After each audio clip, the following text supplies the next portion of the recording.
안녕하세요. 일반협동조합 설립에 의해 강의를 맡은 지역과 소셜비즈 협동조합 지원센터 이원석 센터장입니다. 많은 분들 아시겠지만 일반협동조합 설립과 관련해서 이미 5명 이상 모이셔서 함께 조합을 만든다는 대략적인 이야기들은 많이 들으셨겠지만 오늘 교육에서는 아주 정확한 정보를 미리 좀 파악하시고 협동조합 설립에 대한 정확한 정보를 이해하시고 함께 하시는 분들과 협동조합 설립을 준비하시면 좋겠다는 의미로 오늘 교육을 진행하도록 하겠습니다. 먼저 일반 협동조합에 대한 설립 절차입니다. 아시다시피 5명 이상의 발기인이 먼저 구성되어야 합니다. 그리고 그 발기인들은 함께 우리가 만들 협동조합의 사업 내용이라든지 목적, 운영 방식 등을 담고 있는 협동조합의 규칙과도 같은 정관을 작성하시는 것이 필요합니다. 그리고 나서 함께 하실 분들이 다 같이 모여서 총회라고 하는 걸 열게 됩니다. 총회를 열기 전에 협동조합 조합원에 관심이 있는 분들을 설립 동의자라는 이름으로 같이 참여하시게끔 모집하는 절차를 가지셔도 됩니다. 협동조합 창립 총회를 열기 전에는 반드시 총회를 미리 사전에 조합에 관심 있는 분들에게 알리는 절차로 창립총회 공고를 먼저 진행하여야 합니다. 창립총회 공고는 공고 일과 개최하는 날을 제외하고 만 7일이라고 하는 날짜를 반드시 경과한 후에 창립총회가 개최되어야 합니다. 창립총회에서는 총회 안건으로 사전에 안내된 임원을 선출하고 사업계획을 승인하고 기타 조합 설립 과정에서 필요한 안건들을 의결하는 절차를 갖습니다. 그 의결하는 절차는 발기인 및 설립 동의자가 과반수 이상 반드시 출석해서 출석자의 3분의 2의 찬성으로 의결되는 과정으로 진행됩니다. 그리고 나서 협동조합은 설립 신고라는 과정을 통해서 협동조합이 만들어지게 됩니다. 우리 사무소가 소재해 있는 관할 시군청 혹은 지자체를 통해서 신고하게 되고 신고하게 되면 신고 확인증 발급까지 20일이라고 하는 시간이 경과되게 됩니다. 설립 신고가 원활하게 마무리되게 되면 우리는 조합원들은 사전에 약속한 출자금을 납입하게 됩니다. 그 출자금은 법인이 만들어지지 않았기 때문에 법인 통장이 개설되지 않아서 우리가 선출한 이사장 명의의 통장에 출자금을 납입하게 됩니다.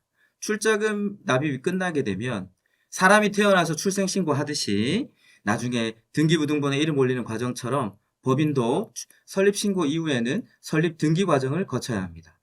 설립 등기 과정이 끝나고 나면 세무서로 향해서 사업자 등록증 내는 과정까지 원활하게 진행하시면 협동조합 설립 절차가 마무리되게 됩니다. 이와 같이 진행되는 과정들, 지자체로 저희가 제출해야 되는 설립 신고 서류부터 간단하게 안내 드리겠습니다. 총 11가지 서류로 신고되어야 합니다. 먼저 첫 번째는 설립 신고서, 두 번째는 정관을 제출해야 합니다. 세 번째는 창립총회 개최를 확인할 수 있는 공고문, 그리고 총회에서 의결된 안건들을 확인할 수 있는 의사록, 그리고 우리가 선출한 임원진들의 명부, 그리고 우리가 앞으로 수행하게 될 사업계획서와 예산에서 우리가 의결한 수익과 지출에 관련된 예산서, 그리고 조합원들 한 분 한 분 납부하게 된 그 출자 한자당 금액, 출자금을 확인할 수 있는 서류, 그리고 총 조합원이 몇 분으로 이루어져 있는지 발기인 및 설립 동의자 명부를 통해서 확인할 수 있습니다. 그리고 이와 관련된 수많은 개인정보들을 확인할 수 있도록 개인정보 활용 동의서, 그 다음에 최종 총회 참석자 명단까지 시군으로 제출하시게 되면 일반협동조합의 설립 신고 절차가 마무리됩니다. 다음은 협동조합 설립 시 고려해야 될 주요 사항부터 살펴보겠습니다. 먼저 협동조합의 명칭입니다. 우리가 협동조합 이름을 정하는 일들은 굉장히 중요하고 어려운 일들입니다. 하지만 협동조합의 이름을 정할 때는 반드시 협동조합 이름의 앞이나 뒤에 협동조합이라고 하는 이름이 반드시 들어가야 됩니다. 예를 들면 나눔이 협동조합이라든지 협동조합 나눔이라든지, 예를 들어서 협동조합의 앞뒤에 이름을 표기해야 합니다. 그 다음 이름 정하셨는데 동일한 시군 내에 동일한 등기소에 저희 협동조합과 같은 이름이 안 되겠죠. 그래서 동일 시군 내에 동일한 이름의 사용을 금지하게 됩니다. 그리고 사업의 특수성상 시나 도명 같은 지자체명을 활용할 수도 있습니다. 그리고 협동조합을 등기하게 될 때 만약에 내가 영문을 사용하게 된다. 그러면 영문은 반드시 영문과 더불어서 한글을 병기하는 방식으로만 협동조합 명칭을 정할 수 있습니다.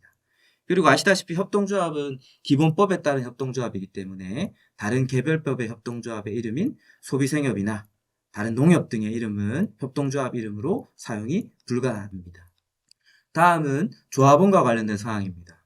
조합원은 우리가 출자한 분들을 사실 조합원이라고 부릅니다. 그리고 출자한 분들이기 때문에 조합원들은 의결권을 갖고 있습니다.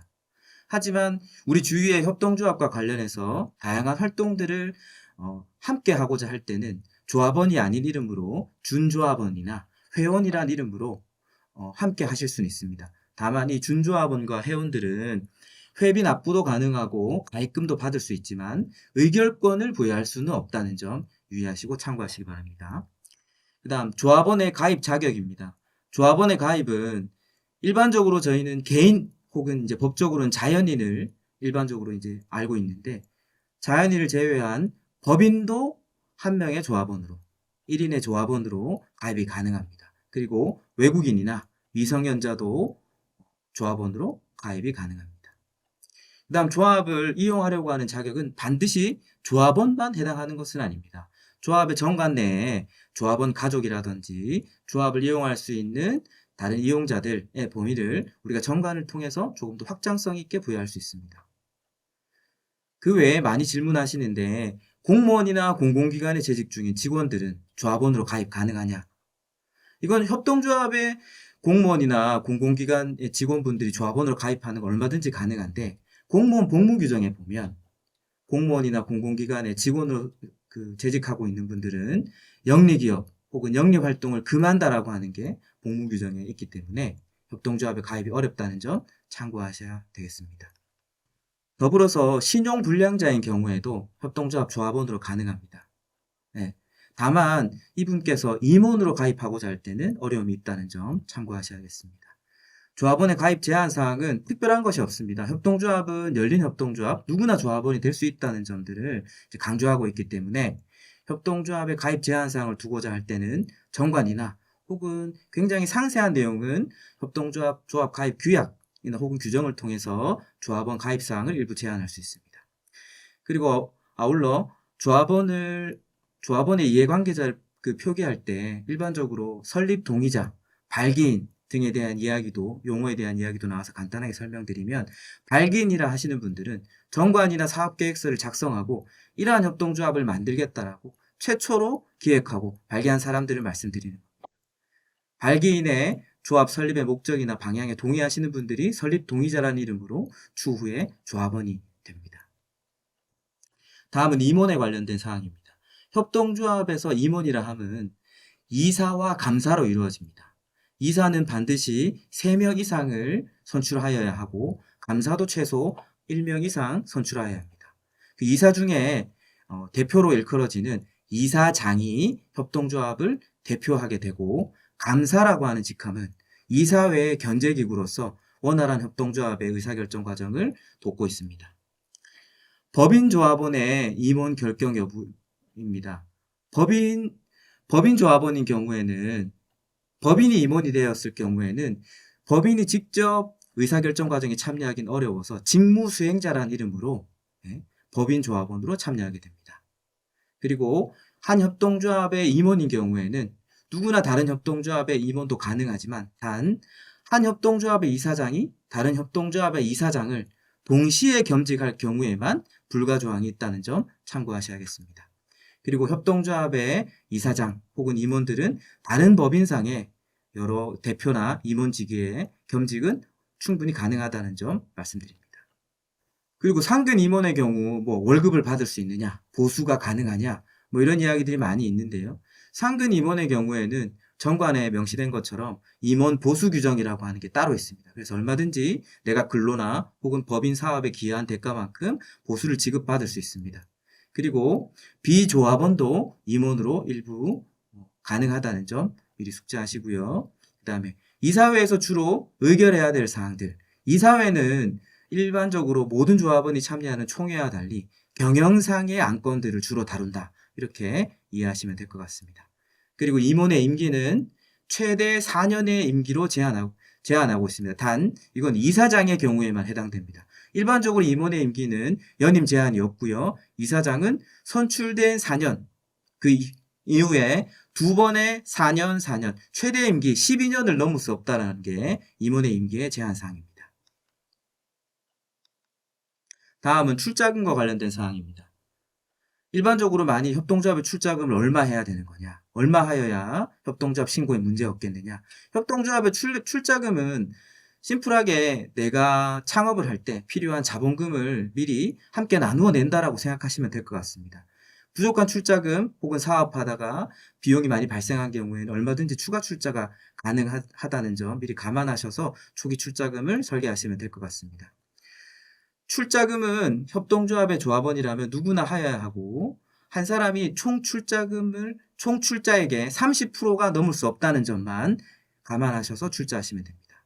현금과 현물 출자도 얼마든지 가능하지만 세부적인 행정 절차나 서류 작업들이 수반되어야 된다는 점 참고하셔야겠습니다. 협동조합 등기 전에 출자가 완료되어야 그리고 출자금이 완납된 14일 이내에는 반드시 등기하여야 되니 이 점 감안하셔서 등기하기 전에 출자금 완납 시기를 조절하는 것도 일부 방법이 될 수 있겠습니다. 다음은 총회와 관련된 내용입니다. 협동조합의 총회에는 모든 조합원들이 함께 모여서 조합의 앞으로의 운영 방향에 대한 혹은 주요 논의사항들을 의결하는 과정을 총회라고 하는 것을 통해서 진행되게 됩니다. 때문에 협동조합 총회를 개최하기 전에는 반드시 모든 조합원들이 사전에 인지할 수 있도록 만 7일이라고 하는 경과 규정을 반드시 지키셔서 조합원에게 공고하셔야 되겠고요. 일반적으로 신문이나 조합사무소 게시판 혹은 이제 이메일로 보낸 화면 캡처하셔도 되고 등기 우편 모두 다 총회 개최 증빙 자료로 가능하다는 점 말씀드립니다. 다음은 총회를 대리 의결하고자 할 때는 조합원은 1인 1대리만 가능하고 아주 가까운 직계존비속이나 동거하는 가족 등 아주 가까운 친밀한 사람들만 대리 의결이 가능하다는 점 참고하시고요. 다음은 총회 이후의 다양한 준비사항들, 총회 이후에 우리가 설립을 위한 확정되어 있는 정관, 그 다음에 총회에서 의결한 여러 가지 안건들 이런 것들을 서류적으로 챙겨서 준비하셔야 됩니다.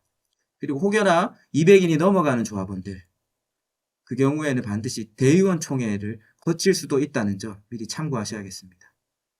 협동조합의 주소지입니다. 협동조합의 주소지는 추후에 우리가 사업을 할 때 반드시 등기가 가능한 임대차 계약서가 나올 수 있는 곳이어야만 합니다. 다만 이제 업종 업태상 공간에 대한 제약이 좀 있지 협동조합 신고하는 과정에서는 일반적인 주택이나 아파트나 상가가 아니더라도 원룸이라든지 이런 모든 공간이 다 가능합니다. 다만 본격적인 사업 수행을 위해서 사업자 등록 시 여러 가지 신고 절차가 뒤따를 경우에는 또다시 주소지 이전이라고 하는 번거로운 절차가 생긴다는 점 감안하셔서 주소지를 설정하셔야겠습니다. 다음은 정관 작성 일자입니다. 정관 작성 일자는 일반적으로 총회 전에 초안을 작성하지만 실질적으로 이제 총회를 통해서 의결되기 때문에 총회 날짜랑 같은 날짜를 기입하셔도 충분히 가능합니다. 다만 총회 이후 날짜로 기입하게 되면 반려가 되는 점 참고하셔야겠습니다. 그리고 정관에는 반드시 모든 발기인 전원이 기명날인이라고 하는 인감도장으로 반드시 도장을 찍고 간인하셔야 비로소 이제 정관이라고 하는 서류가 완전하게 확보된다는 점 감안하셔야겠습니다. 협동조합 설립 시 아주 중요하게 조합원들끼리 논의해야 될 많은 내용들이 담겨져 있는 게 정관입니다. 법적으로 14가지 필수 기재 사항이 들어가 있고요. 그럼에도 불구하고 많은 내용들은 우리 조합원들끼리 논의를 거쳐서 다양한 방식으로 표기할 수 있다는 점도 아울러 말씀드립니다. 그리고 일반적으로 회계연도라고 우리가 사업을 통상적으로 1년, 1년으로 구분하시지만 기본적으로 몇 월부터 몇 월까지 시행되는지 일반적인 사업의 기간인 1월부터 12월이 통상적인 기간이고 일부 업종에서는 다른 날로 다른 월로 기재하셔도 무방하다는 점 말씀드립니다. 앞서 말씀드린 것처럼 협동조합 설립하는 과정에서는 수많은 논의하고 결정해야 될 사항들이 있습니다. 아시다시피 협동조합은 자율적 조직이고 조합원들끼리 정해놓은 많은 절차나 규정들을 통해서 운영하게 됩니다. 다만 이게 이제 정관이라고 하는 협동조합으로 본다면 정관이 헌법과 같은 개념입니다. 그래서 정관의 수많은 내용들을 아주 복잡하고 다양하게 열거해서 우리가 정관을 만들어 놓기는 다소 이제 한계가 좀 있습니다. 그래서 조합원들끼리 정해야 될 세부적인 의결사항들, 우리끼리 정해놓은 약속들, 이것들을 규약과 규정을 통해서 만들어 두는 과정도 필요합니다. 다만 정관과 다르게 규약과 규정은 협동조합 신고하는 과정에서 서류로 제출되지 않으니 협동조합을 운영해 나가는 과정에서 우리끼리 정해야 될 약속이라고 생각되는 것들은 규약과 규정을 통해서 만들어 두는 것이 필요하다고 생각됩니다. 정관처럼 규약은 총회를 통해서 의결하고 만들어지게 되고요. 규정이라고 하는 우리의 규칙들은 이사회를 통해서 만들어지게 됩니다. 이와 같은 과정을 거치게 되면 우리는 협동조합을 신고하는 과정으로 진행하게 됩니다. 발기인 중 1인이 협동조합 신고 서류를 접수하게 됩니다. 다만 이사장님이 직접 신고 서류 접수를 하지 않을 경우에는 위임장을 발급받아야 되는 등 약간의 이제 서류적인 작업들이 생기게 됩니다. 신고하는 과정에서는 대구시 같은 경우에는 민생경제과, 경상북도의 경우에는 시군으로 신고 업무가 위임되어 있습니다. 그래서 시군 일자리 관련된 부서로 신고 서류를 제출하게 됩니다. 신고가 이루어지게 되면 담당 공무원은 20일 이내에 신고 서류의 하자 여부라든지 신고 서류의 여러 가지 문제점들을 검토해서 협동조합 신고 확인증이라고 하는 서류를 이사장에게 다시 돌려주게 됩니다. 처리기한은 20일이라고 하지만 공휴일과 일요일이 제외되어 있기 때문에 이 점 참고하셔서 일정을 협동조합 설립 날짜를 준비하셔야 될 것 같습니다. 다음은 등기와 관련된 과정입니다. 협동조합 설립 신고가 끝나게 되면 출자금 완납 이후에 14일 이내에 반드시 등기하셔야 되고 총회 의사록이라든지 나머지 등기와 관련된 과정들을 서류적인 작업을 거쳐야 됩니다. 이 과정들은 대부분 조합원분들께서 직접 하셔도 되고요. 다만 이제 설립 과정에서의 등기 과정은 다소 이제 행정상 복잡한 부분들이 있기 때문에 대부분 이제 법무사를 통해서 위임하는 경우들이 있습니다. 이 점 참고하셔서 협동조합 관련된 등기 과정을 마치게 되면 우리는 이제 세무서로 가서 사업자 등록 과정을 거치게 됩니다. 사업자 등록이 끝나게 되면 원활하게 사업을 시행하시면 되고요. 다만 이제 협동조합도 법인이기 때문에 법인이 사업을 운영해 나가는 과정에서 발생하는 입출금이라든지 회계나 세무 관련된 사항은 직접 운영하는 것이 아니고 기장대리라는 이름으로 가까운 세무사무실이나 회계사무실을 통해서 위탁 업무를 위탁해서 수행하는 것이 중요합니다. 월평균 15만 원 정도의 기장 대리비가 발생하니까 출자금을 준비하는 과정에서 이 점도 참고하셔야 될 것 같습니다. 자, 여기까지 협동조합 설립 전 우리가 함께 고려해야 될 사항들 함께 살펴봤습니다. 다음 시간에는 협동조합 설립을 직접 서류를 작성해 보는 시간으로 이어지겠습니다. 고맙습니다.